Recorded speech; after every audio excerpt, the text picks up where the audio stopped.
Mabuhay Pilipinas! Maligayang pagbabalik dito sa aking channel, pero kung bago ka lang, pasuyo ng like and subscribe. Salamat agad!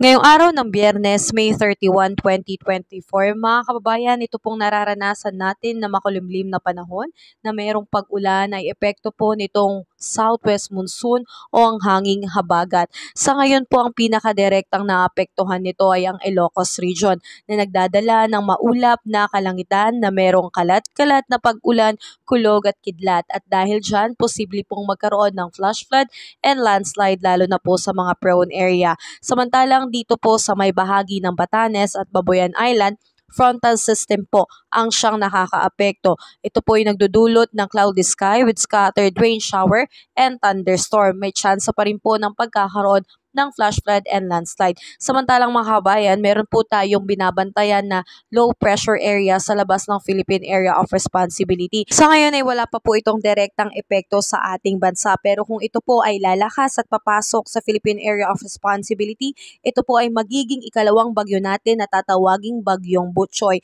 Kaya antabayanan po natin. Sa ngayon ay wala pa po tayong dapat na ikabahala dahil wala pa itong direktang epekto sa ating bansa.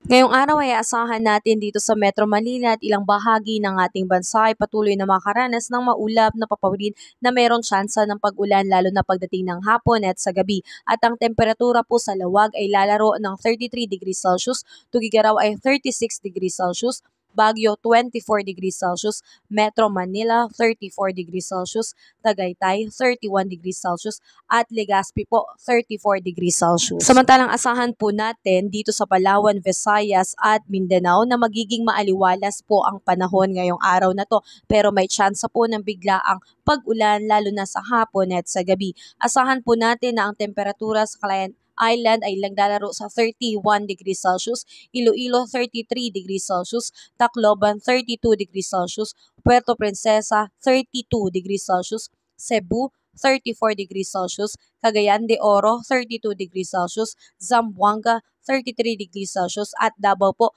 33 degrees Celsius. Sa ngayon mga kabayan, ang tanging paalala ko lang na kung tayo po ay lalabas ng bahay, ugaliin nating magdala ng payong bilang pananggala natin sa mga biglaang pag-ulan.